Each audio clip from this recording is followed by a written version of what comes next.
Rob here, and as all of you know, Darren Aronofsky's new film, The Black Swan, was released on December 3rd in limited release, which is unfortunately the reason why I haven't been able to review it yet, because it's only playing in major cities right now, and I don't have the time nor the gas to drive over to Chicago and see it. But the good news is it's supposed to be getting a wide release, so hopefully I'll be able to see it and review it for the channel.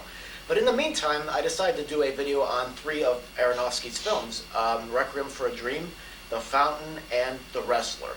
And I won't be reviewing his early shorts or his first feature film, Pi, because the library that I rent my movie from doesn't have them, so I apologize.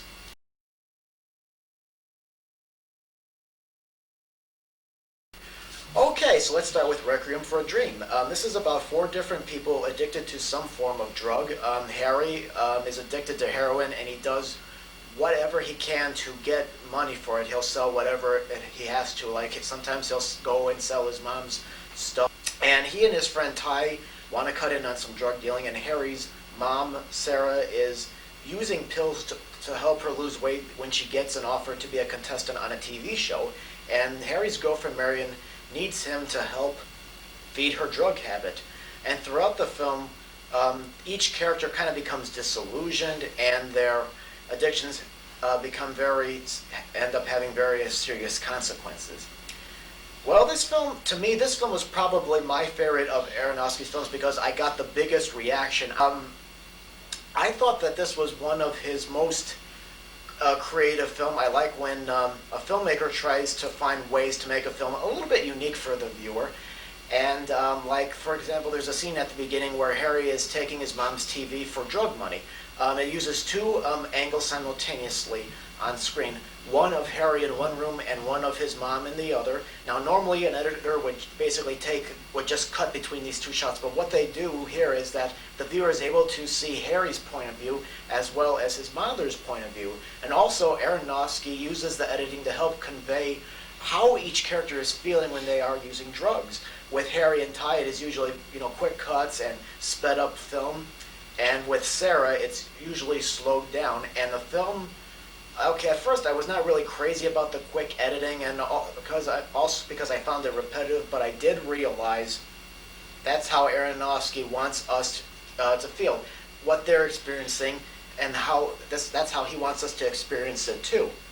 But of all the characters, I think the character that I ended up feeling the most sorry for was Sarah, even though they were all suffering. I think that's because she is trying so hard to make herself look attractive by using these weight loss pills to make her look good outside, even though she's kind of feeling bad inside. I could tell that she was miserable because she has to eliminate the food that she loves. Aronofsky demonstrates that good filmmakers know how to get emotions stirred up inside for the audience, for the drama, and to create some very good drama, especially and in some scenes between Harry and Sarah. Requiem for a Dream shows people's weaknesses, that they want to fit in and be happy, and they will do whatever it takes to be successful, and if that means cutting corner with drugs, before they realize what the consequences are. Okay, and just so everybody knows, there are 2 DVD releases of this particular film. There's the original NC-17 cut, and then there's an edited rated R cut. This was done when a lot of DVD rental places like Blockbuster and the library didn't want to have the NC-17 version to offer.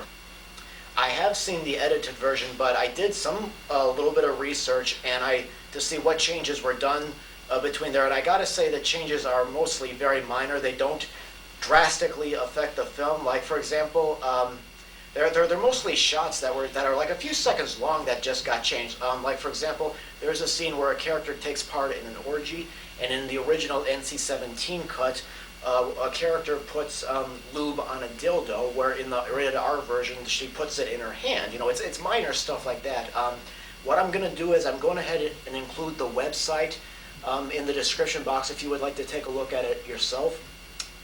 It includes a picture from each version, and it explains what's going on and what's different about them, and then you can decide which version of the film you think you would prefer to watch. They're both available on DVD right now. Next up